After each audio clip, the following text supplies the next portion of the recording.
Hey, it's Mistress Carrie, reporting for duty from MCHQ for episode number 21 of the Mistress Carrie podcast.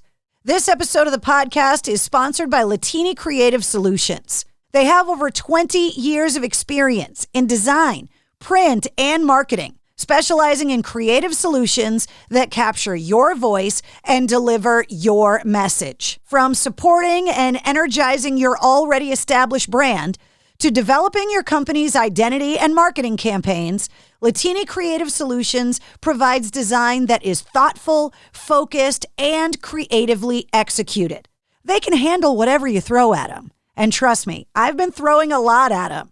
Launching the podcast, cocktails in the war room, building MistressCarrie.com, and filling up the Mistress Carrie online store, which is coming soon. So if you could use some help getting your company ready for the holidays, log on to LatiniCreative.com. This episode of the podcast is also sponsored by the Maine Hair Lounge. If you've listened to me for over 22 years, you know people have called me the purple-haired bitch. Well, there's a reason. My hair's bright purple, and I get asked about it all the time. And that's because Linda at the Maine Hair Lounge is amazing. If you want to do cool stuff to your hair, you got to make sure you do it right. And if you want to just be looking good for a special occasion or maybe a job interview or your first day at a new gig, well, you want to make sure you're making the best impression. And that means having rockin' hair. So go and see Linda at the Maine Hair Lounge. You can find the Maine Hair Lounge on Facebook and Instagram with tons of pics. Or log on to mainehairlounge.com. That's M-A-N-E. And they're conveniently located right on Route 9 in Framingham. Now, before we get going with this week's episode, I want to say hello and send some love out to Chris, Tim, Lindsay, and Christina. They are the latest recipients of a Mistress Carrie Backstage Pass. And if you don't know what that is, just go to patreon.com/Mistress Carrie and find out. A Mistress Carrie Backstage Pass is exactly that. It gives you backstage access to everything that I got going on. Wednesday the Goth Pug, MCHQ, the podcast, cocktails in the war room, and of course, just my crazy life out from behind the microphone. Plus, when MistressCarrie.com launches, you'll get discounted merchandise in the online store. And a Mistress Carrie Backstage Pass makes a great gift for the holidays for that person who has everything. They just need a little extra Mistress Carrie in their life. So get a Mistress Carrie Backstage Pass now. Just go to Patreon. patreon.com/Mistress Carrie. Okay. Episode 21 is a follow-up to something that we did together earlier this year. When Cocktails in the War Room launched on March 14th, we got together every night at 8:30 for 81 nights in a row. And then it became a weekly show, which you can check out on my Facebook page live every Tuesday night at 8:30. And everyone in the war room in the height of the coronavirus lockdown wanted to do something good, something to help the community. And that's why we designed the Cocktails in the War Room t-shirts. They were designed by Latini Creative Solutions. They were produced by my friend Brian up at Whirlwind Productions in Derry, New Hampshire. And all of the profits of the sale of the shirts got donated to the Massachusetts Military Support Foundation for their Food4Vets program. They're making sure that our veterans that are in need of food assistance get the food that they need and the nutrition that they need to stay healthy. It's an amazing program. So I thought this week for episode 21 of the Mistress Carrie podcast, I'd introduce you to the amazing people that run the Massachusetts Military Support Foundation. Not only will you hear about the Food4Vets program, but you'll hear about all of the other programs that they have going on, especially coming up for the holidays. And you'll hear from one of the veterans that they've helped. So for episode number 21, allow me to introduce you to Don Cox and Barbara Foley from the Massachusetts Military Support Foundation and U.S. Army veteran Paul Rifkin.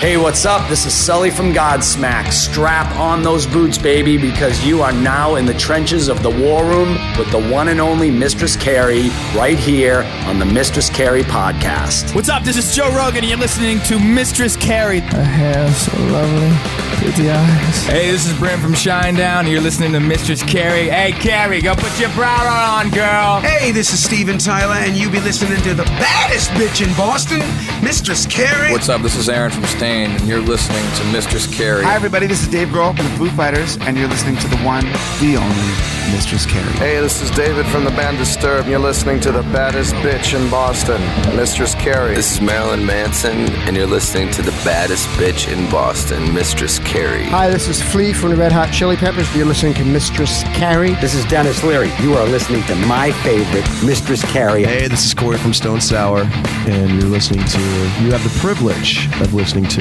Mistress Carrie. Oh, God. Oh, yeah. I think we're good. We're here. That's good. Yeah, welcome. Welcome to MCHQ. Thank you. How are you? Hold on, I'm going to turn your mic up a little bit because your voice is a little soft. Thank you. Thank you guys for coming. It's nice to have you in my studio. It's great to be Thanks for having us. Normally, I am recording everybody remotely because of everything that's gone on with COVID-19. And so I haven't been able to have a lot of conversations where I'm actually looking at people in person. And so I'm glad that you made the trip out and you're hanging out in my new studio. So thank you very much for the drive. Thanks for having us. So the first thing I want to do is I want to give you guys all a chance to introduce yourselves and talk about what you do. So I guess I should start with you, Don. Ladies first. Oh, ladies. The chivalry is not done. It's not died yet. My name is Barbara Foley, and I work with the Mass Military Support Foundation and USA for Vets Foundation in the capacity of development and marketing. I recently joined in September. I began as a volunteer in April, packing food boxes because the need was so great across the state. And I've learned a lot, and I'm excited to be a part of the organization because the need is so great, and it's been a real eye-opener for me, the need among veterans and active duty military, that they just don't have the resources that they need, really, to live full lives. And I think that identifying the ones who really need us the most is really probably our priority. Don, the man with the plan. I'm going to refer to my senior partner over here on my right, Mr. Paul Rifkin. Hi, I'm Paul Rifkin. I live on Cape Cod. I live in Mashpee, and I've known Don Cox for many years now. And we kind of lost touch with each other for a while, but some magic happened to bring us back together. And it's been a wonderful thing for my life. It's brought me back to life in a lot of ways that I'm deeply grateful for. I feel I'm working now, volunteering with a organization that is doing the most important work that I'm aware of. And I started volunteering with Cape Cod Military Support back in April, and I just felt honored to be part of the organization, watching the gratitude of so many families being taken care of, and often going home and crying because it moved me so much. As things went along, Donnie, one of the things that makes Don so powerful, you mentioned earlier, Carrie, that you can kind of run the world from down here in this studio. Well, while that's going on, Donnie is kind of running the world out there. I've seen the facility. Don does run the world. So one of Don's strengths, and there are many, is making use of whatever it is, whether it's inanimate, meaning food in a box, or whether it's semi-animate, like a 78-year-old man who has certain skill sets, and Donnie can take those skill sets and suggest that you employ them for the organization, and he has a way of convincing. I know he convinced me pretty easily, and I've seen him subsequently have power over so many people because he infects you with the enthusiasm for what we're doing. And he makes you feel that this thing is so worthwhile that why be wasting your time with anything else? So I've just been so appreciative to have jumped in and offered what I can do, which is photography and writing and editing and thinking of new projects. And I feel like I was asleep before I became involved here. I'm retired now from the restaurant business, and my life is kick-ass full-time now. Well, Don, you and I, so let's just start at the beginning because there's so much to talk about. So, as I tell everybody, Carrie, this isn't about me. This is about them. And the most important thing about them is that we answer the bell. Many of these people raised their right hand and made us safe in this country, and they haven't been taken care of properly by our government and by people who are responsible to take care of them. I was affected 9 years ago. My dad passed away, and on the day my dad died, he told me a story of what he did for veterans his entire life, and I never knew it. And that story affected me and drove me to the person that I am today in this business. We started an organization 7 years ago that was a organization to help veterans and military families on Cape Cod. It had a mission of Joint Base Cape Cod, which at the time was called the Mass Military Reservation. Governor Patrick changed it over to the Joint Base Cape Cod, and we were able to affect the lives of active duty military families and some veterans on the Cape. And during that time, we built a reputation of making sure that people needs were answered and that was done with dignity and respect. And that has been our motto. That's what's carried us for the last 7 years. And we grew from a little organization on the Cape to a statewide organization of Massachusetts and now a regional organization covering all of New England through USA for Vets. And the reason we've been successful is those programs have been able to go into the homes and answer the needs of people that aren't being taken care of by others. We've had a tremendous amount of sponsors who have joined us in our fight for veterans. We've had I believe we have over 700 volunteers now that volunteer on a whatever as-needed basis when we need them. We started out with food insecurity being our first priority. 7 years ago, when food insecurity was our first priority, we were dealing with Coast Guard families that were stationed on Nantucket and Martha's Vineyard that were using their credit cards to buy food because they didn't make enough money to live in an expensive place like Martha's Vineyard in Nantucket. So what they would do to feed their families was they would take their debit cards and their credit cards and they'd go to the local supermarket, buy food, and it came to our attention. So what we did was we started with a food drive where we raised $5,000. We went to Stop and Shop, which was the only mutual supermarket on both islands. We bought $5,000 worth of $50 gift cards, and we gave them to the chaplain to give out to the families as needed. Over 6 years, that program grew from $5,000 to $53,000, and we realized that we were never going to be able to service the needs of all the people in Massachusetts with the food insecurity that our military and veterans experience by doing that. So we opened an empowerment center.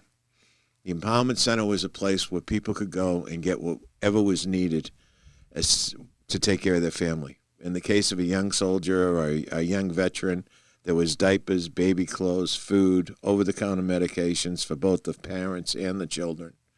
And there was clothing there. In the case of an older veteran, there was every kind of food that we could get donated, fresh breads daily that came from supermarkets that we would go out and ask to assist us. And that food insecurity problem went on for about a year until the government shutdown occurred in 2018, 2019. And when the government shut down and our Coast Guard families weren't getting paid, we opened 7 pop-up centers across the country. Across New England, not across the country, across New England. And those pop-up centers fed Coast Guard families, 12,000 in number, and fed them for 45 days when they weren't getting paychecks. Wow. And when that ended and they went back to work and they got their paychecks and we shut down the pop-up centers, we had an after-action meeting with all the people involved, and we said, this isn't going to be the last time this happens, and we need to be prepared for the next time it happens so that we can do it better, more efficiently, and affect whoever else is involved. So we went back to the drawing board and we designed a mobile empowerment center that we could take and run across New England and be able to provide those services to whatever families needed it in the military and veterans.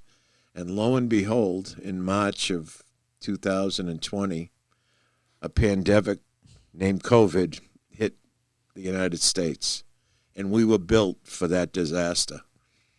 We mobilized with a program called Food4Vets. We started out of our little warehouse on Cape Cod where we had originated this whole thing. We call it our incubator. We figured out how to pack food for vets. And what we did was when we built it so that people who were vulnerable at the time were in their 60s, over 60% of the people we served. They had a quarantine for 2 weeks to make sure that the virus didn't affect them or their families. So we packed 3 meals a day for 2 people, 14 days worth of food into a box, and the first Food4Vets boxes rolled off the line on March 23rd in a little warehouse in Buzzards Bay, Massachusetts, and were distributed across the Cape. And the feedback came back that it was a great program. We tweaked it a little bit. We had Home Base came in and wrote a cookbook for us so that we could take a lot of the shelf-stable foods and provide different nutritional meals for people.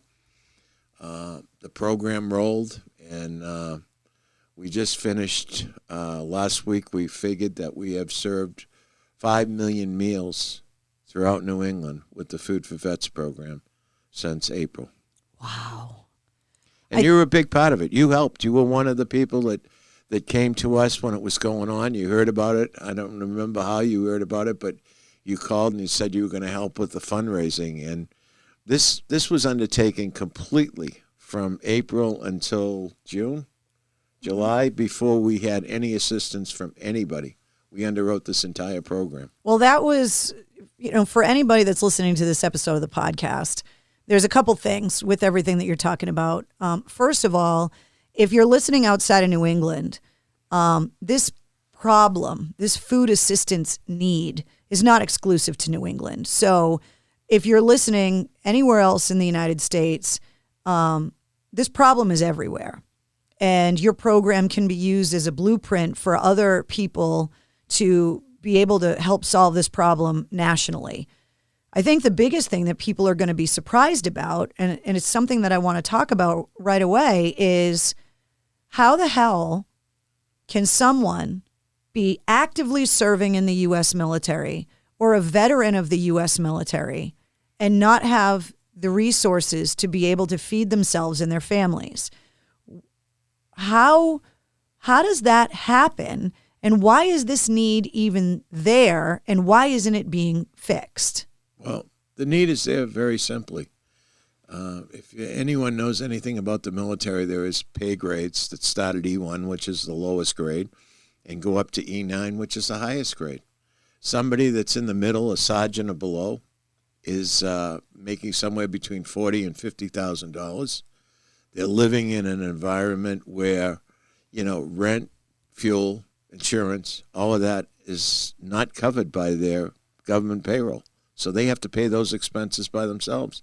You throw a couple of kids into the mix in today's cost of living, and it doesn't take a speed bump to knock you off your monthly budget. And once you get off your monthly budget, it spirals out of control. It's been going on for years, and it hasn't been addressed.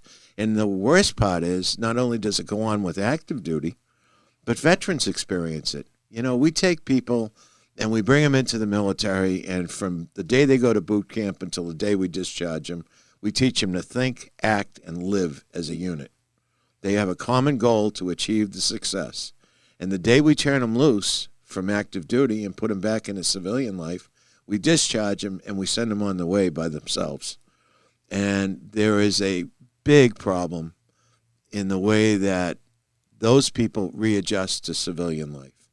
So we've got the active duty on one side that's having a food insecurity problem, and veterans on the other side that's having the security problem. We're in the middle, and we're just trying to answer the wants and needs of those people.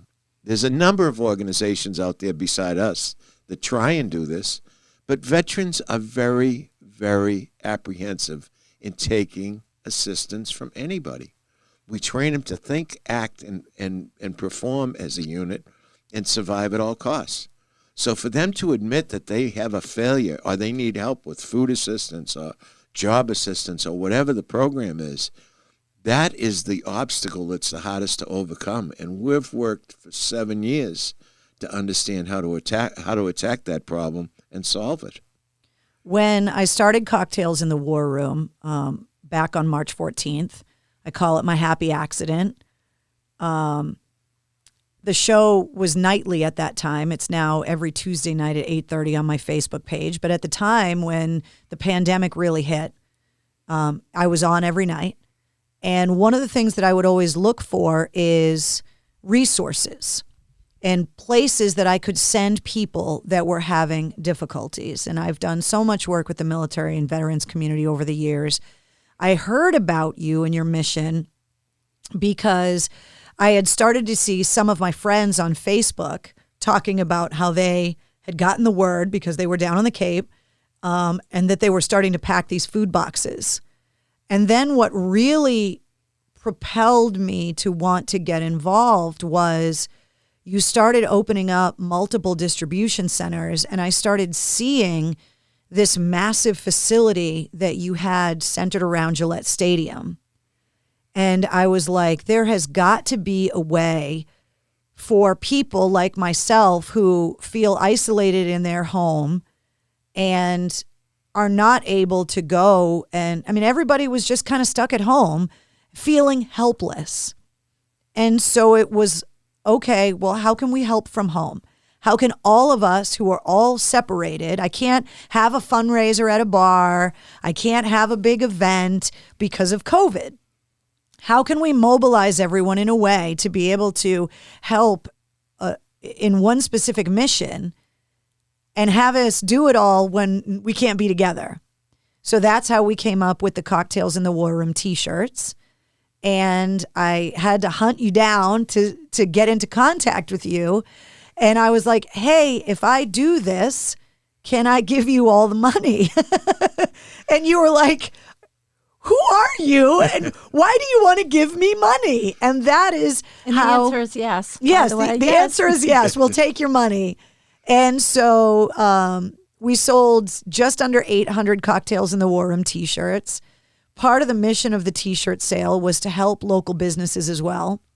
So we were able to help the company that designed the shirts. We were able to help the company that produced the shirts. We bought American-made cotton t-shirts, so we were able to help the manufacturing.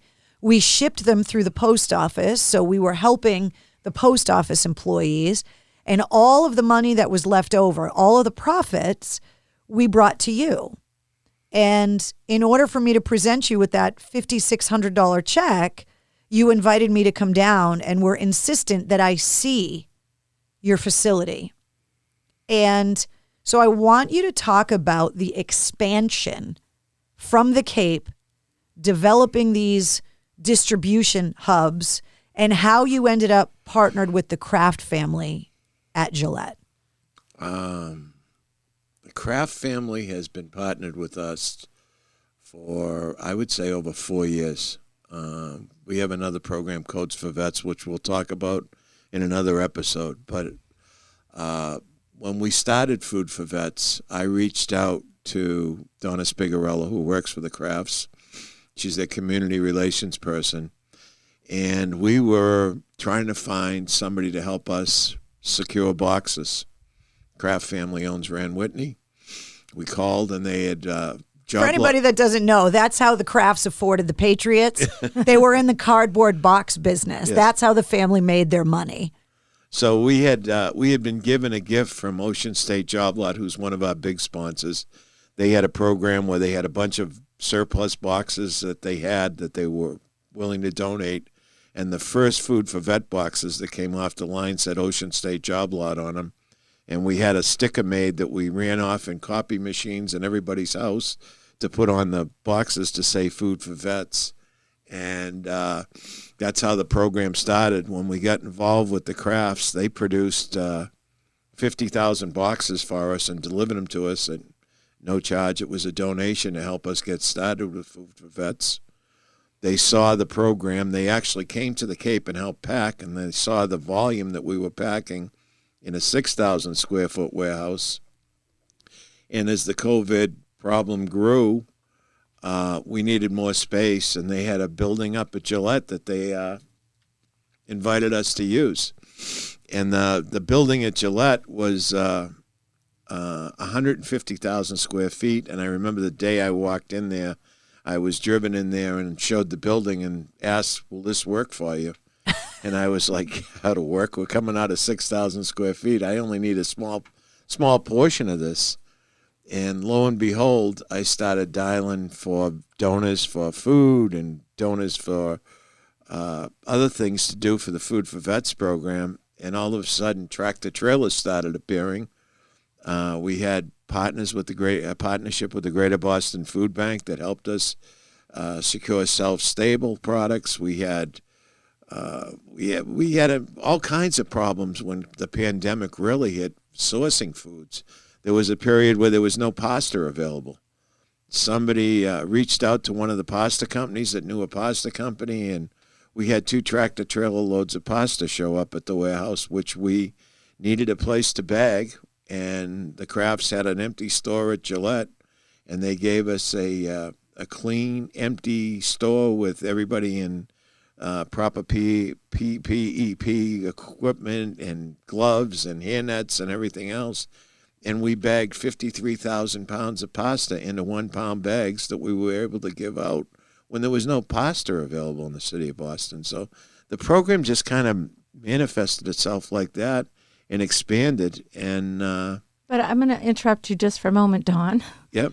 You were a pasta packer when I met you. I did pack pasta. I think that you're not including how your expertise in the food supply chain, that knowledge that you brought to the whole entire process. I don't think the program would have succeeded at the level that it did without that expertise being employed for that program. And then the creation of the distribution network that grew and grew, and the pop-up sites. I don't think without that knowledge it could have been created and developed so quickly to the level that it was. I guess that the experience that I had, I spent my entire professional career in the hotel business, and thankfully the Sheraton Corporation taught me a lot about food. I had a fabulous career with them. I was a manager with Sheraton Hotel Chain, where I had the connections through fresh food, frozen food, and canned food to work on a national program with them. And those sources now are second and third generation. I'm dealing with guys that in the 80s, when I was in my heyday with Sheraton, their fathers and grandfathers were selling us food. So today, when the pandemic hit, I was able to use those sources and resources to get to the bottom of being able to supply this much food for the Food for Vets program. Well, I think that's an important point because you're not a veteran yourself. I went in the Marine Corps right out of high school. You did? Yes, ma'am. Okay, so that's what I want to talk about, Don. So I want you to tell me your story about going into the Marine Corps. When did you go in? What year? 1972. So that's the year I was born. Okay. So you went into the Marine Corps. Let me tell you how I got in the Marine Corps. Yes, because every I was veteran's... a fourth-generation Marine. Really? Yes. So that was going to be one of the things. It seems to be a pattern with military service that it runs in the family. Well, I had a father who was 6'3" and weighed about 290 pounds, who was a police officer, a deputy chief, and was in Dedham. And I was one of those kids who was either in trouble for being the son of a police officer, because whoever got caught doing whatever they got caught doing blamed me for squealing on him, and for whatever stupid move I made as a kid growing up, or as my father used to call it, knucklehead move, he would be embarrassed and mortified. And I made a mistake as a senior, going into my senior year in high school, and I had two choices. I was going to reform school, or I was going to sign up to go in the Marine Corps. And I signed up to go in the Marine Corps. I believe it was October of my senior year. I graduated on Thursday night, and I ended up at MCRD, San Diego, California, I believe Saturday morning about 6 o'clock. Wow. And got the traditional head shave, and off to boot camp I went. I had a great experience in the service. I learned a lot from the people I went through with, and I think that after I was done with my service, I came home and I had a great career with Sheraton Hotels. And everything I learned while I was there, I applied to my career, and it was what I apply to my life today. So I thank my learning experience for what I had when I was there. I think it's important to realize that this program was successful because of all those experiences in life. And the Sheraton experiences led to the ability to source food. The pop-up situations that we had came from being able to deal with emergencies. And we, I think, have to thank the government shutdown for the experience that we had in these pop-ups. Because what we learned through the Coast Guard shutdown, we had the sources for food, but we had a hard time getting it to where we needed to get it. And especially across New England, it was that experience that made Food4Vets the success it is today. I think that when you look back and you realize that we served 5 million meals now in 6 months, that's a number that is just... It's astronomical. Nobody would have ever considered it or believed it if he hadn't experienced it. We met Barbara because of the things that occurred during this shutdown. And Barbara's become a big part of this organization. There is a woman that runs the Cape for us, Donna Baldwin, who is the president of Cape Cod. She was the woman that was sitting there doing the books and writing the checks when I was ordering food like I was Rockefeller, and we had no idea where the next check was coming in to balance the checkbook. You had no idea that a purple-haired, crazy person in her war room selling T-shirts could call you and offer you some money. But that's how it works, right. Though. It worked that way. It has to work that way. Right. The thing that was amazing was that we were able to get donations. We were able to get people to give us pasta. The Crafts gave us boxes. Ocean State Job Lot opened up their warehouse to us. There was a time where I couldn't get a jar of peanut butter. Well, you can't get 84 nutritional meals into a box if you don't have the right proteins and the right carbohydrates. Well, and that's important. Else. That's an important point. So you're not just stuffing boxes with ramen noodles. No. You worked with dietitians, yes. and you worked with organizations to make sure that you were not just donating sustenance, but that you were donating nutrition. Well, what we did was we figured out what we could get that was shelf stable.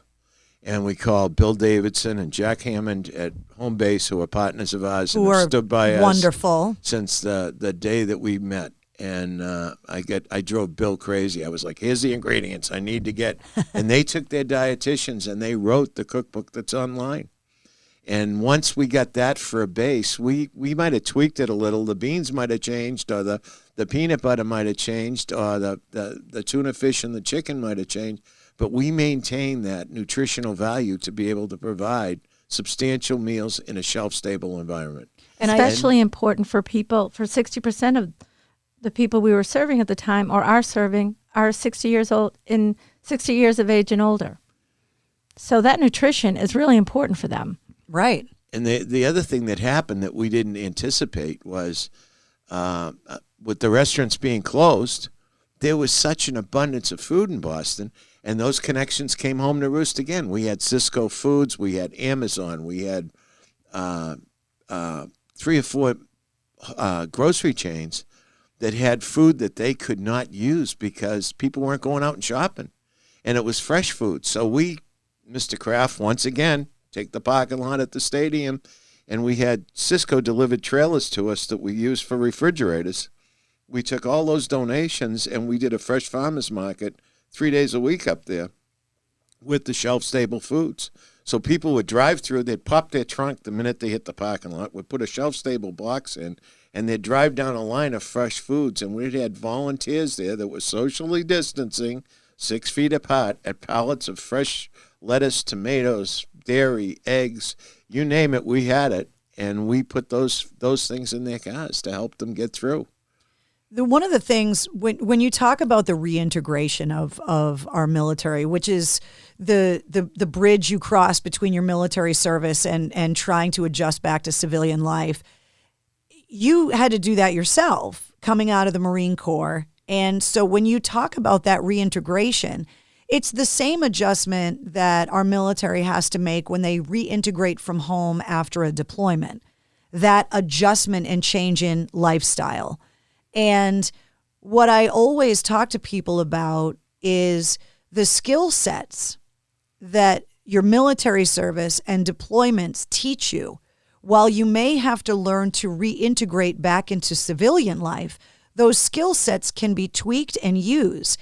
And so when you talk about your experience at Sheridan and you talk about your expertise in food and distribution, the skill sets you learned in the Marine Corps when it comes to overcoming an insurmountable odd and finding a way over the wall at all costs, those skill sets come from the military and just need to be tweaked in order for you to find success in other ways. And it's an important message when you're talking about hiring and you're talking about employment with our veterans community, is that all of those things are not just exclusive life skills that can be used in military service alone. If you weren't a Marine, would you have been able to attack this problem the way that you're attacking it? The argument could be made no. And that those skills, you're now putting those to work in conjunction with the job skills you had in the private sector to make this program what it is. I bring it up because I want to talk about why it is that our veterans community is being so adversely affected in this time of COVID. When I came down to visit you and present you that check, you were telling me staggering numbers about the number of veterans that were being laid off, especially older veterans that were in need of food assistance. And as the world changes and layoffs continue and hiring changes, I always want to remind people that hiring veterans makes your business better because they are going to attack problems in a different way because of the skill sets they have acquired in their military service.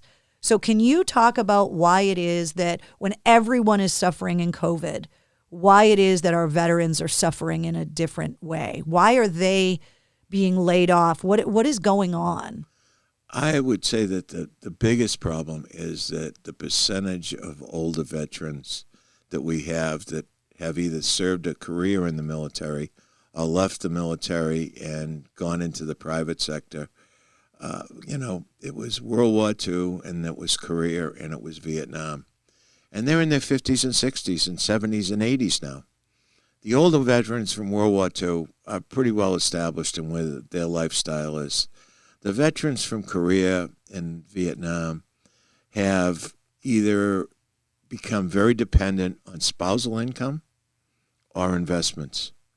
And both of those things have been affected drastically by COVID. The spousal income is what broke the system. If you're a veteran and you served in Vietnam and your wife had a job and you were living off your pension and what you did while you were in the service, and that spousal income gets cut off because of COVID, you can't make it. And that's what we're seeing with our veterans.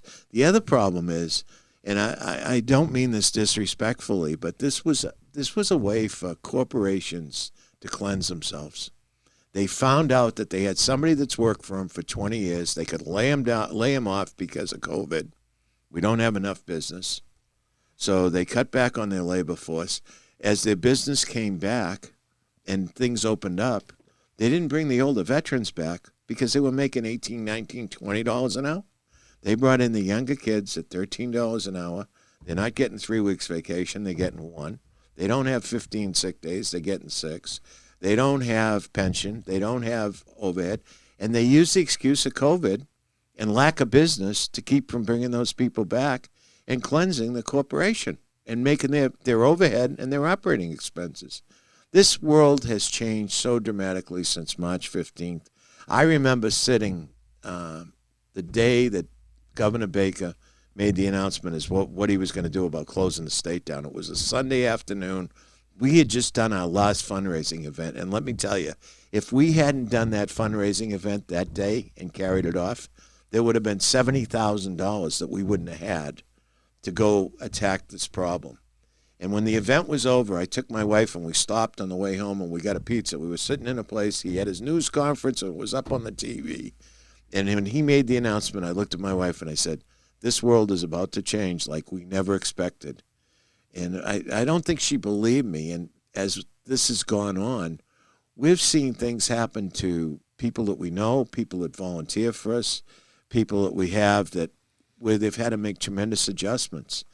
And the people that are hurting in this country are people who have given. And that's why we do what we do. People say, talk about what you've done. I haven't done anything. I've helped people who are in need. And that's where this has all stayed on the tracks and gone down the road. Because if you look at what was accomplished in Foxborough through what we did for Food4Vets, and you look at what's accomplished even today as we start to open up again and we start to get back into a successful time, those are the people that need to be taken care of. It's a staggering problem, and the way that you've attacked it is very strategic and military oriented. I want to talk about the logistics of organizing volunteers, and specifically when I came and visited you at that box packing facility next to Gillette Stadium, I was in awe at the system in place. So bring me from the loading dock with the companies donating the food. They back into your loading dock, you unload all of this food, and then how does the chain go from that to being a box of food put in the trunk of a veteran in need of food assistance? Run me through that whole line. We had, I believe it was 37 different items that we packed in each box. Each item had a value of calories, carbohydrates, protein, and was separated when it came into the warehouse into a section. When it was in the warehouse and it was in that section, as we built our line each day to pack boxes, we knew that we needed juices, we knew that we needed tuna fish, we knew we needed chicken, we knew the nutritional value and how many of those items had to go into the box. We made it so goof-proof, we had so many volunteers there, we painted numbers on the floor so that everybody knew that you got 4 cans of this soup and 2 cans of this tomato sauce and 2 pounds of this pasta, and a box of cereal and 2 juices and a shelf-stable milk. So we had all of that stuff in a line, and we replenished. And as the donations came in, we were able to take and substitute for the things that we couldn't get to make those values work. One of the things that you always accept is financial donations, obviously. One of the other things that you accept is volunteers. Yes. So when someone that hears this podcast and says, you know what, I've got a free afternoon, the kids are in school on Thursdays now, I'm home with them the rest of the week, I'd like to go and donate some time. Talk to me about the process of bringing someone in and then what it is that they would be doing, how that line works, and these boxes get packed by these volunteers. It's real simple. The volunteers go to our website, they sign up, they fill out a form, they pick the days. www.mmsfi.org. Yes. And it's Mass Military Support Foundation. They fill out a form, and that they register to come in and volunteer when they're available. We have people who work volunteer on weekends, giving out boxes. We have people who volunteer during the weekdays, packing boxes. And we even have some people who volunteer at night coming in to do some of the maintenance work that we need to set up the lines. Once people come in and register, we train them in the specific tasks that they're going to do on a given day. And the task is real simple. As I said, we made it goof-proof. We put the items on the line for them. All they have to do, it's like shopping in a supermarket. You saw the carts. We put 4 boxes on a cart, and you're going to fill 4 boxes each time you walk through the line. And each box gets 4 cans of soup, 2 cans of tomato sauce, whatever it is that we're putting in that day. And it goes to the end of the line. We put some collateral material in there to tell them about our programs, and if they need further assistance, where to register, how to get in touch with us. And the box is then sealed, put on a pallet. The pallet is put aside, and it gets sent out to one of the distribution points. We have a collaborative of other nonprofits that work with us all over the state, and they set up the daily distributions that we do from Pittsfield to Provincetown. We were in Haverhill yesterday. The veterans organization up there, VNOC, did their 1,000th box. So we went up there, and as the people lined up to come through the line, it was the 5th car, and we put the 1,000th box of shelf-stable food in their car, and we took a picture of the woman that was driving it, and so it happens because of that collaboration that we have. There's a tremendous amount of nonprofits out there, and we're like the hub of the collaborating force that pulls those nonprofits together, because we built the network on collaboration, and that network is what gets us the distribution to get things out, whether it's food, coats for vets, Christmas gifts for kids in need, backpacks to put kids back into school when they go to school, or whatever the emergency is that comes up. That's how we've been able to be so successful. If you go onto your website right now, which is mmsfi.org or Massachusetts Military Support Foundation, there is a list of places, distribution sites for the vital food kits. I'll run down some of the locations quickly because it leads into my next question. So Agawam, Buzzards Bay, the Cape Cod Community College, Danvers, Devon's Empowerment Center, Foxborough, Haverhill, Manchester by the Sea, Sandwich, West Springfield, and Worcester. Those are the vital food kit places right now. So if you are in need of food assistance and you're a veteran, which is the number one criteria, explain to me how it is that you qualify, and then how it is that you go on that link, and there's a thing that says click here. Yep. That'll take you to a form that you fill out. And that form has the ability for you to upload a copy of your DD-214, a copy of your license, or a copy of your Veterans ID retired card. That's all you have to upload. Fill out that form, submit it, and you'll print out a receipt that you'll bring to the food distribution. You pull up, open your trunk or your back seat, whatever you want, so that we're COVID compliant, and you hand the receipt to the person at the head of the line. You put your box in your car. If we have a farmer's market at that location, you can drive down a line and tell people what you want in fresh food, and off you go home, and you're all set. And the food that you receive, like you said before, the food kits are built to supply 3 meals a day for 2 people for 2 weeks. Correct. And so I think it's really important when, everybody that's in the war room, we meet every Tuesday nights at 8:30. Like I said, we call ourselves the War Room family, and there's chat groups, and, they've organized on Facebook. One of the things that everyone really had pride about was knowing that the money when I handed it to you, was literally putting food in the trunk of veterans. So explain to me how it is that you manage financial donations, food donations, because there have been so many times that organizations have been investigated and found out that the money wasn't going to where they thought. And one of the reasons why I wanted to come down and see you in Foxborough that day and to hand you the check in person was, one, to get out of the house. 2, to hand you the check in person because I wanted to take the picture with you and actually meet the person I had been corresponding with. But the other thing is I wanted to see it.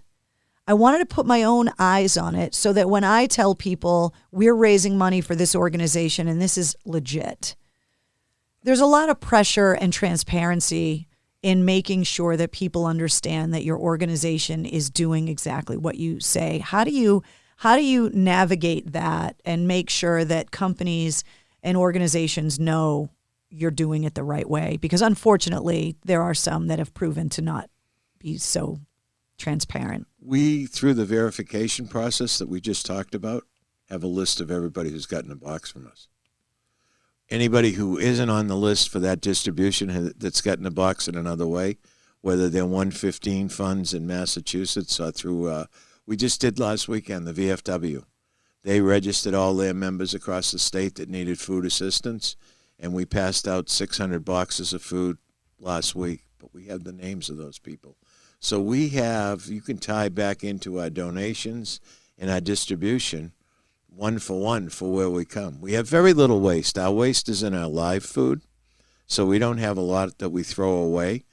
Our expenses are black and white. We have drivers. Some of our drivers we have to employ and pay. A lot of our drivers are volunteers. The ones that we have to pay and employ are on a payroll service, so we have the receipts for the services. We only have 4 paid employees in the entire organization, and that is because we try and get as much money that's donated to us to the bottom line. Our books are audited by an accounting firm. We file a 990 every year with the IRS, which says where every dime goes, and we don't accept cash to speak of. I mean, some people will hand us a $20 bill in line, and that person has to hand it to the next person who has to give it to the next person who has to fill out a receipt and give it to somebody else. And then Donna Baldwin, who controls all of our finances, she's the treasurer for Mass and Cape Cod. She reconciles it with her team of volunteers, and in the QuickBooks it goes. And I guess at the end of the year, the auditors ask me probably an hour's worth of questions as to why I ordered this or who received that or this, that, and the other thing. And when the audit's done, we go on to next year. I want to go through the hierarchy because we're using a lot of organizations like the Food4Vets program and the Massachusetts Military Support Foundation and Cape Cod and whatever. So I know you do a lot of partnerships, like you talked about with the home base program. But go through the hierarchy for me of what name is on the top, who reports where, and what's going on, because I know when people listen to this, they're going to want to get involved. Right. I'll talk about Cape Cod first because that was the first one in 2013. I had the privilege of becoming the president of a not-for-profit that had been established in 1947. It was the oldest military support group on the Cape. It had lived for years off of the receipts from the air show at Otis Air Force Base. And it was a group of individuals who, in their right frame of mind, did everything they could to make sure that the military families and veterans on the Cape were taken care of. When the fighter jets were transferred from Otis to Barnes and the air shows went away, that organization had money in the bank that had funded scholarships and Christmas parties and everything else that they did to support veterans and military families on the Cape. And in 2013, the jets were gone, I believe, 5 years or 6 years. I found myself having to write checks for scholarships that were unfunded, and we decided to start a nonprofit that was a 501c3 that could legitimately go out and raise money and give people receipts for their donations. And that's how Cape Cod started. And Cape Cod took the programs that were laid out from 1947 through the 2013, funded them, and ran their programs for 4 years, very successfully. In 2017, we were asked to expand those programs across the state, and Massachusetts Military was born. When it was born, I reached out to 5 or 6 other organizations that I had worked with over the years and asked them to be part of Mass Military. We got together, formed a collaboration, and decided that we'd take all the programs on the Cape, spread them out across the state to all the bases and all the veterans organizations. And from 2017 to 2018, we were in a expansion mode, opening up empowerment centers and doing what we did with the organization. And in 2019, as I told you, when the government shutdown hit, we were built to be able to serve those people. We carried on through the remainder of 19, and when we got to 20, all hell broke loose in March. And luckily, those organizations all banded together. How does the hierarchy work? We all work together. We all try and help each other. We all try and assist each other with whatever it was we need. If you look at some of the forms that you fill out when you go to our website, they're designed by our collaborating partner. If you look at the process we go through, another partner handles that. So it was a united effort. And the reason that we had to form USA, which now services all of New England, is because I think it was Bob Kraft that told me a year ago when we did 15,000 backpacks for school kids, we're the New England Patriots, not the Massachusetts Patriots. So next time you come back here, be ready to be the New England Military Support Foundation. Mr. Kraft, I wasn't going to pay another lawyer to start another corporation, so I just went for the whole enchilada, and I started USA for Vets, which has a national presence now. We aren't in 50 states yet, but we are in all the New England states and eastern New York. He is such a huge presence in the league. There, it doesn't matter where you go. If you ask someone to name an owner of a football team, or they're going to say Jerry Jones and most likely Robert Kraft. He's a huge presence. He's incredibly successful. The legacy that he has built here with the Patriots is huge. Can you talk to me about what it's like to just sit down with him and what kind of a person he is? Because when I came to see your facility and you told me that the Crafts donated 150,000 square feet of warehouse space to you and that they gave you those cardboard boxes, and I mean, he's running the Patriots. He's running these companies. Talk to me about what it's like to have that kind of personal interaction with somebody like that, and how important partnerships like that have been for you. I met the Patriots. I got involved with the Patriots. I think it was 2016. We had a fire on the Cape. Our building burnt down 30 days before Christmas, and all the gifts we had collected and wrapped and had everything ready for Christmas were burnt in the fire. And one of the first calls I got after the fire was from a woman by the name of Donna Spigarello, who was their community service person, and she offered any assistance she could provide to help, as did everybody in New England. It was a devastating time for us, and it was a gut punch that I don't ever want to see anybody experience again. But in 30 days, we pulled off a party for 800 kids, and we had nothing to start on day one. And after that experience with the Patriots, they had a toy drive in December, right before our party, where they donated toys to us to help fill the need for those 800 children. Somewhere right after that, I got a call, and it was we had a Coats for Vet program going in January and February. We were giving out boots, socks, hats, scarves, gloves, and coats to homeless veterans across the state. And Donna heard about it. She called me up and she goes, the Patriots would like to donate a number of coats to you for homeless veterans. So I received a call from them to come up. I went up to the Gillette, pulled up to the loading dock, and they put 200 homeless coats in the back of a truck and asked me to distribute them for them across Massachusetts. And ever since that, he's been a key part of our Coats for Vet program. Doesn't want anybody to know about it, doesn't advertise it, doesn't say anything. But every year I know I can count on him for 200 homeless coats, which are sleeping bag coats.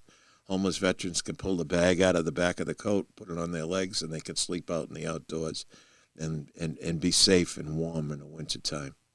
That expanded the program with Ocean State Job Lot, who does a buy one, get one coat in their stores every November over Veterans Day. They run it for 30 days. And we give out 30,000 winter jackets across New England to veterans in need. And how Mr. Kraft all falls back into this, he's always there whenever you call and ask for help. We did a backpack program for 7 years where we gave out backpacks to kids on the Cape going back to school. When we became mass military, holy mackerel, Andy, we need 15,000 backpacks to solve the need now. And we didn't have a place to do it. We called the Crafts. They offered up the field house. We were there for 2 days. We packed 15,000 bags and distributed them from Gillette Stadium. And if we hadn't had COVID this year, it would have been 30,000 bags because it just keeps growing. One thing about us, you ask how our transparency is. Our transparency is very easy. Our numbers never go down. And what we get, we hand out. We started with 800 kids on the Cape, or 300 kids on the Cape that grew to 800. And the 800 kids in the Cape grew to 14,000 kids across the state, active duty, military, and Coast Guard families. And then the next year it was 26,000 with the Gold Star families and the other families that we included in it. So our numbers just continue to go up every year. And every time that we have a need, the first call we make is to the 6-time world champion New England Patriots, and they answer the bell for us every time. It's a good phone number to have. Yeah, it is. We talked about Food4Vets. You touched on Home for Vets. Coats for Vets. Coats for Vets. But if you go on your website, there is a list of your programs. So I'm just going to start naming them, and I just want you to tell me a little bit about the program and about some of the different things that you do. Safe Home for Vets. Safe Home for Vets is something that we started with the active duty families on the Cape. There was a number of people during deployments that would come back and were injured. And when they were injured, they had disability needs. So some of those disability needs involved ramps, wider doorways, making homes accessible. And it was a very little small program that we started 5 years ago, quietly. You'll never find any fanfare about us. We don't do, as I call them, the prisoner of war pictures, where you see us giving something and having somebody have to stand there and thank us for it. We do it quietly, we do it with dignity, and we do it with respect. That program grew into a national program that we're awaiting a grant from HUD right now to be the exclusive contractor for New England to make home modifications for veterans who are in need. It's so shocking, I think, for people they think if you get injured in service, if you lose a leg to an IED attack or something, most people would just assume incorrectly that when you come home, the military would outfit your house with ramps and the equipment to get you in and out of bed or in and out of the shower or whatever. And that is not the case at all. These are all the same thing with, I think people were shocked with, the marathon bombing victims, that I think a lot of people learned how expensive it is to be an amputee after the marathon, because you find out how expensive the limbs and the prosthetics are, and the home modifications and insurances and veterans benefits. It doesn't cover those kinds of things that completely alter the quality of the life, even in your own home. And if you're not prepared financially, anybody that's done any kind of home modifications while you've been locked in the house through COVID knows that it's a lot of time, it's a lot of expertise, and it's a lot of money. Yes, it's an incredible expense, and it's an unfair expense, because a lot of people, when they come home, they get the services because of their veterans status. A lot of people have injuries that 5 years after the fact are affecting them and their veteran status. Now they're in that, I call it no man's land, where you got to go fight with the VA, because when you came out, I had a bump. Well, that bump is now, something that's going to disable you. And now it's an all-out negotiation war to get the services and the financial remuneration that you need to take care of it. Talk to me about jobs for vets, because we touched on it earlier about the reintegration and hiring of veterans. It's probably one of the greatest programs that we get involved with, because we actually get to help veterans. The integration program brings homeless veterans back into the work community through our corporate partners. What we do is we have a couple of counselors that go out and they find veterans that are in need of jobs. They work with them to develop skills necessary to interview and train to get into a job. And then they work with them for a year after they're placed to make sure that they're able to stay and maintain the job with the stresses of whatever they've experienced while they're in the service. In addition to that, we also take and work with people who are transitioning from active duty to civilian life through our corporate partners again. We have a number of people who call us, ask us if we could help with a job search. They're getting down off of active duty after 25 years, and they'd like to go into the private sector. So that's how the Jobs for Vets works. I mean, the list is unbelievable, the things that you're doing. We talked about Coats for Vets and how you're getting all those partnerships with Ocean State Job Lot and the crafts. And you talked about Operation Backpack, of packing these backpacks for kids to go back to school. The holidays are going to be weird this year because families aren't going to be able to get together. Financially, people have been burdened in a way they weren't prepared for because of layoffs and the country just not being open for business the way that it was. Yet kids still have this dream about Santa and the magic of the holidays, and without families being able to get together and the big family meals maybe not possible this year, how is Operation Santa going to attack this kind of problem this year with you? We have our prior history was that we would do huge Christmas parties. It was a day where all the families could get together, build their camaraderie together as units that work together on bases. Veterans groups could get together and would give out gifts to the kids, would have food available, pizza, soda, ice cream, face painters, pony rides, balloon sculptors, Mr. and Mrs. Claus, elves giving out gifts. And it was probably my favorite day of the year across the state from the end of November till the 20th of December, because we'd do 15 to 20 parties. Because of COVID this year, the toy drives are going to be a lot harder to do. I'm going to say that I'm going to go out on a limb and say that we're going to figure out a way to make it happen between our sponsors and ourselves. We'll probably end up doing very similar to what we do with the Food4Vet boxes.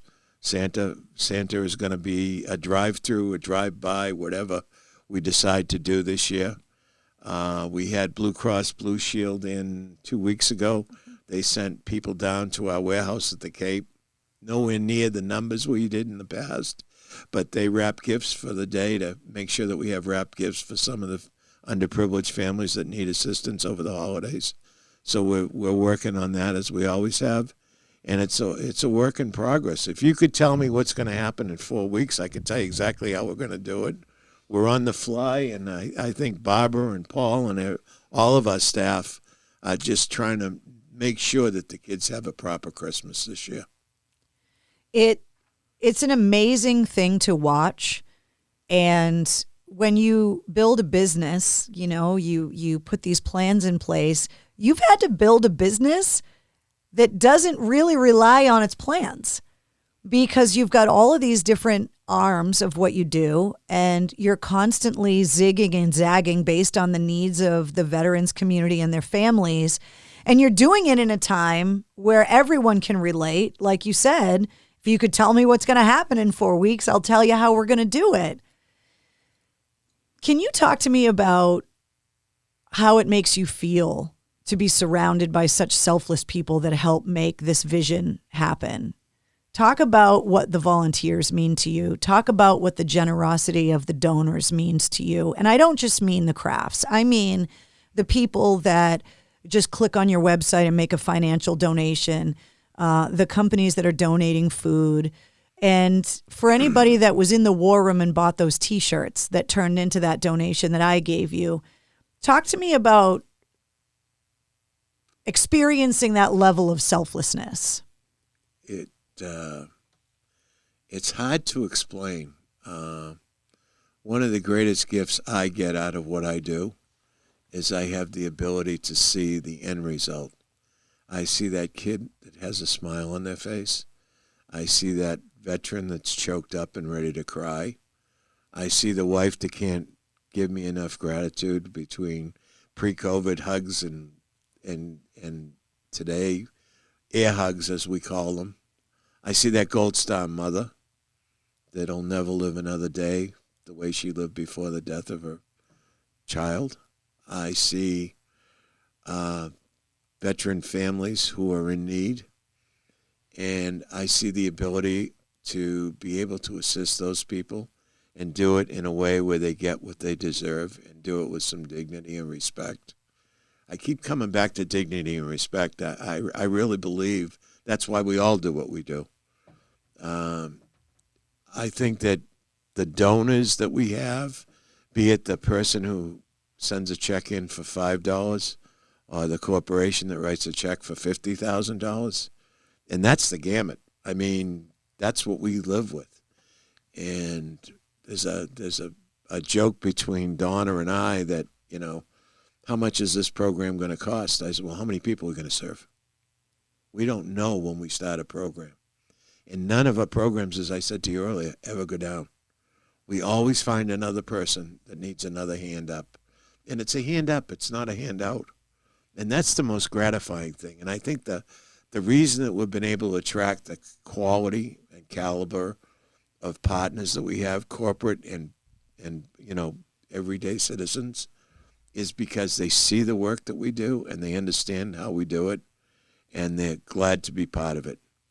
And like you, it was you chased me down because I was going 100 miles an hour with my hair on fire. I think when you were trying to donate money, I think it was shelf-stable milk that we couldn't find, and there was no dairy in the market to be able to put into the boxes.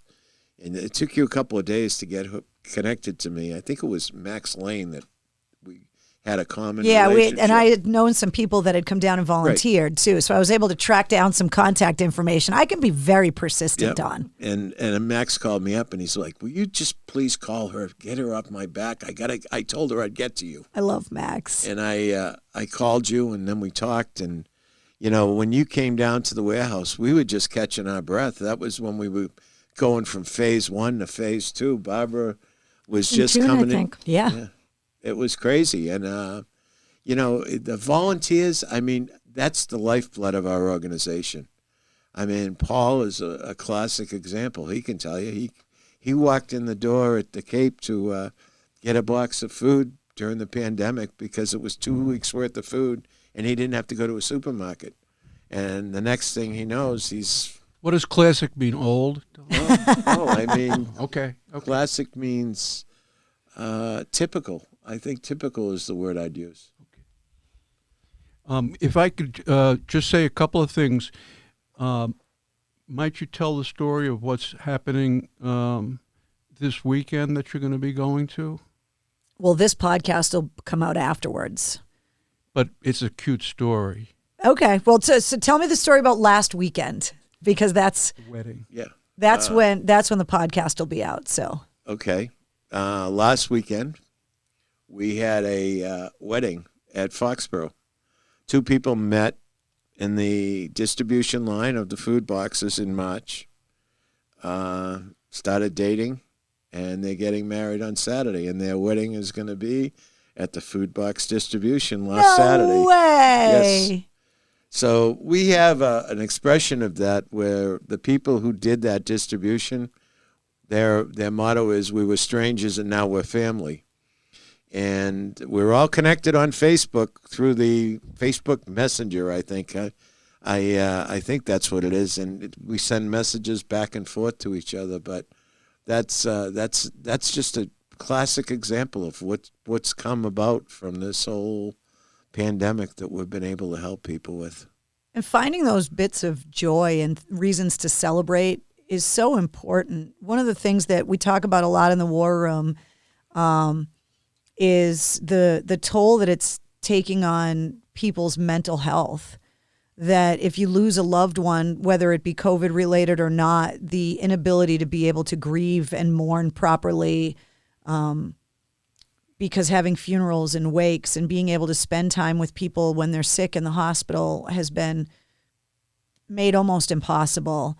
The isolation, the time away from kids and their friends, and the ability to go out and interact. And I think for a lot of people that have been stuck in their homes working, I can kind of sympathize to it. I spend a lot of hours here in MCHQ just editing by myself, and was so used to for so long having an overly social job that when you find those reasons to celebrate and you talk about those moments of seeing the smile on the kids with the backpacks, or the veterans, how grateful they are to pick up that food, there's such a need for all of us to feel connected and to still feel like we're part of something bigger. And that's one of the things that I love about your organization is that you're giving people the ability to get involved in a way that's safe and responsible. And you're really moving the needle when it comes to the need, to the point where you're now a dating service. Yeah. So, well, in a lot of cases, those people may not have known each other beginning in March, but we have these opportunities for groups of employees to come in and volunteer, and they're all working remotely. They haven't spent time with one another. They're not allowed to be together in the office. So to come and spend an afternoon wrapping Christmas gifts or packing food boxes is a great way for groups of employees to come together and support the effort, but also to see one another in COVID compliant, yep. But to be together and to really work toward a common goal. And we have a lot of opportunities for companies to get involved with us that way. That's a great idea. If you've got a company where everyone is working remotely, to organize a volunteer day and get all of the employees together and bring them down there and get everybody doing something that's going to make them feel absolutely great, that they're contributing, and like you said, to be able to have that compliant interaction and to be social again, because we're all with one another. Absolutely. Yeah, we're all craving that interaction and being part of a team. But also, as the weather gets colder and as we're not able to be outside in the way that we have been in the exercise, and as the pressures of the holiday season come, I think the need to be able to donate, contribute, be part of these things is only going to get more and more important. And the fact that you have 150,000 square feet of space to be able to make these things happen means that you have the space to be able to incorporate all of these people to come down. Well, not only that, but the other thing that we're looking at going forward is, this has gone through phases. We had phase 1 from March until May, phase 2 from May until July, phase 3 kicked in August. And now we're entering phase 4 where I think this pandemic is going to rear its ugly head again.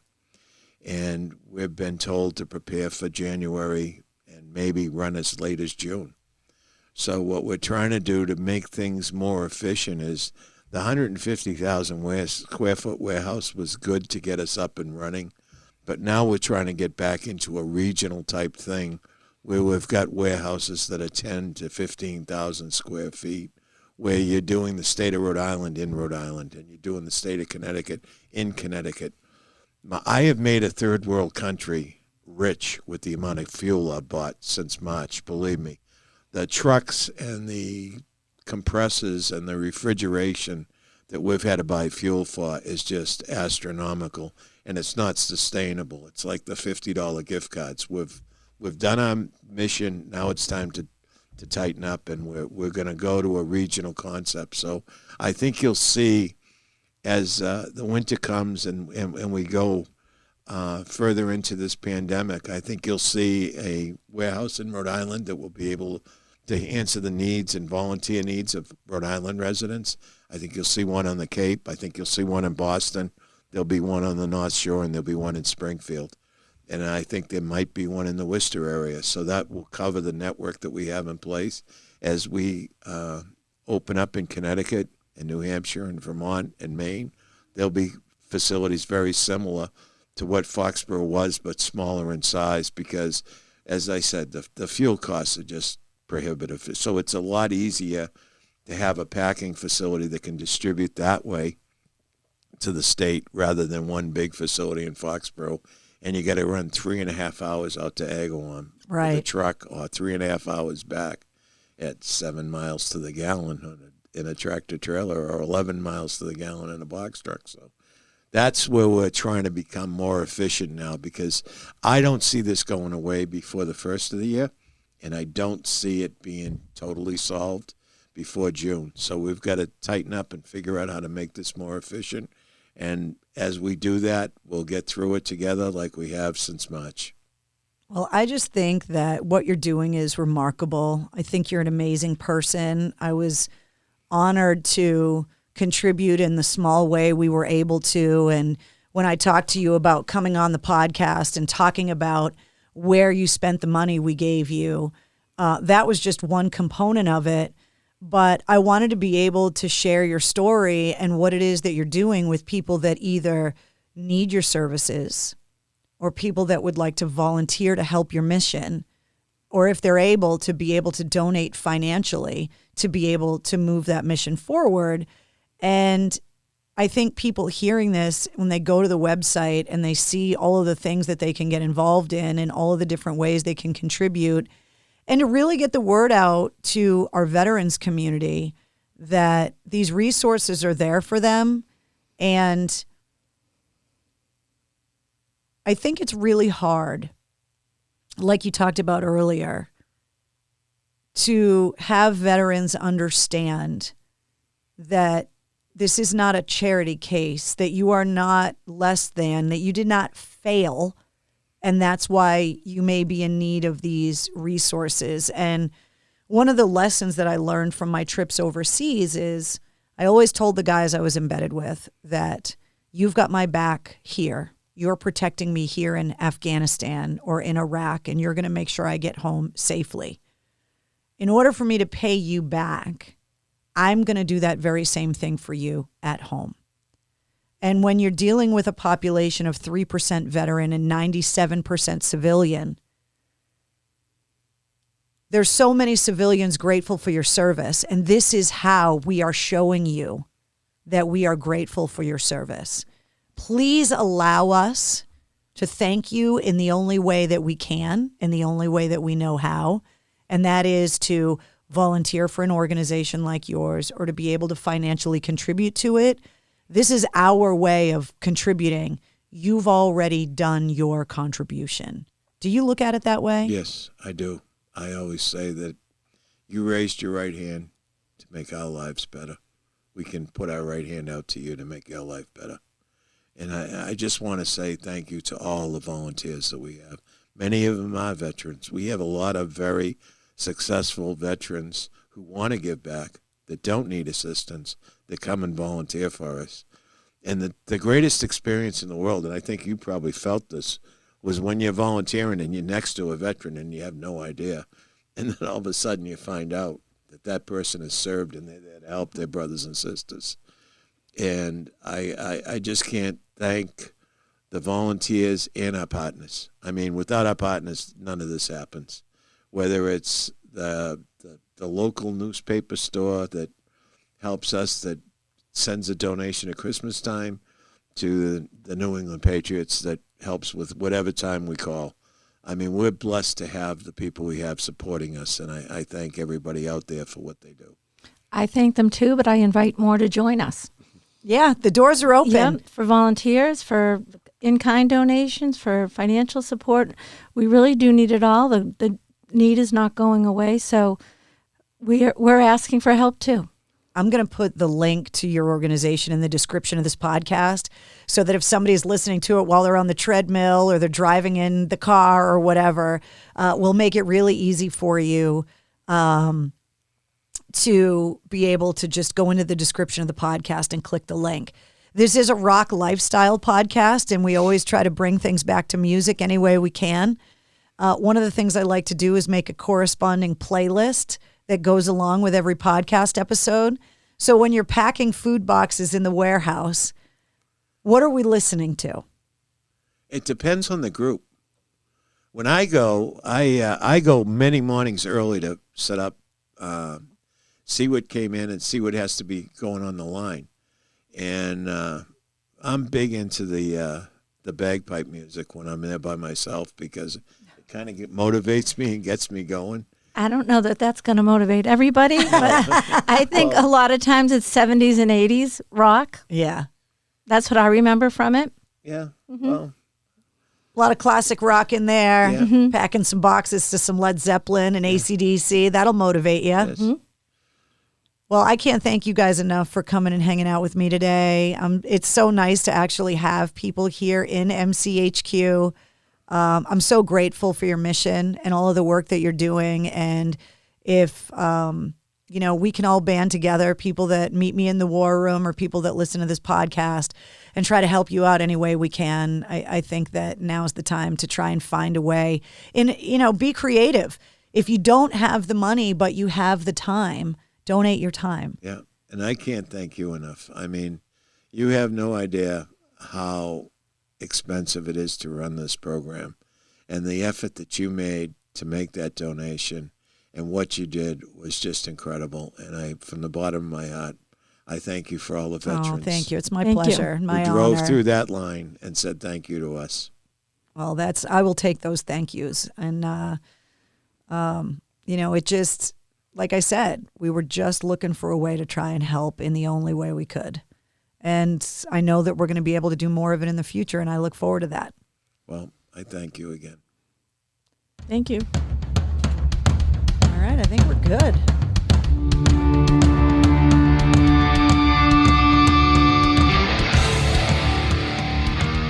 Okay, there they are, Don Cox, Barbara Foley, and Paul Rifkin from the Massachusetts Military Support Foundation and USA for Vets. And I got to thank everybody that bought one of the Cocktails in the War Room shirts earlier this year to help us raise over $5,600 that we were able to donate.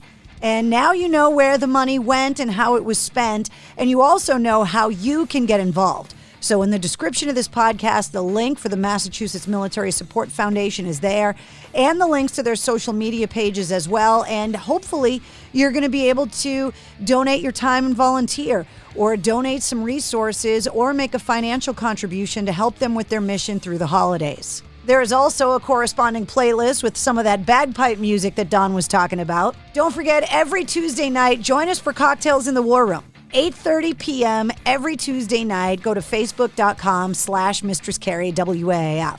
Thanks once again to Latini Creative Solutions at latinicreative.com and the Maine Hair Lounge at mainhairlounge.com for sponsoring this week's episode. And don't forget to click subscribe and leave us a comment and a review.